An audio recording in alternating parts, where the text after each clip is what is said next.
అప్పన్న తన్నమ్మన్న అప్పన్న తన్నమ్మన్న ముగ్గైర తమ్మన్న ముగ్గైర తమ్మ.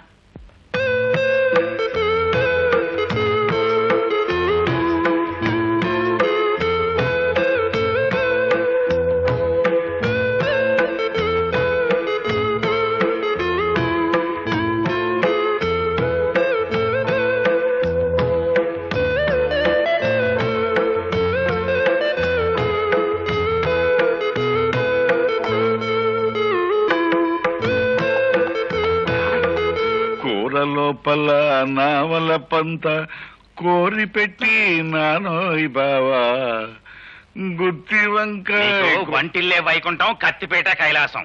చూడు ఎవరొచ్చారో. అమ్మా నువ్వా? మావయ్య గారు, త్రికరణ శుద్ధిగా ఇంట్లో అడుగు పెట్టాను. గతంలో నేను చేసిన పొరపాట్లు మీ పెద్ద మనసుతో క్షమించండి. అలాగే, చాలా సంతోషం.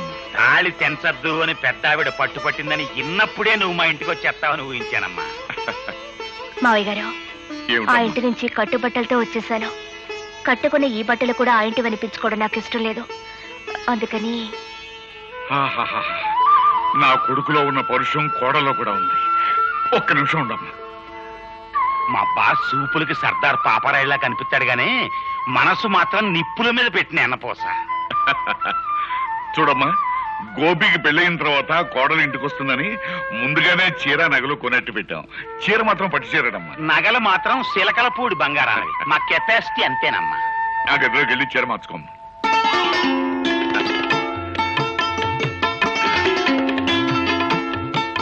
అప్పరాజు, పిల్లని చూసిన తర్వాత వాడు ఏమంటాడంట? పిల్లని ఏమంటాడో నాకు తెలియదు గానీ మన మాత్రం అంటాడు. అంతేనంటావా? గ్యారంటీ.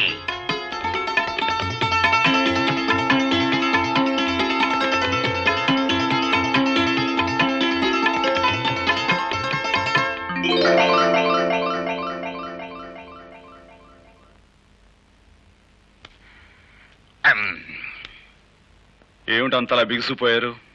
ఈ బట్టలు ఎవరై? అసలేం జరిగింది? తమ్మిరాజు మాట్లాడవే, చెప్పా. ఆండమా శ్రద్ధరా, ఇల్లు వంటింట్లోకి చూడు. నీకే తెలుస్తుంది.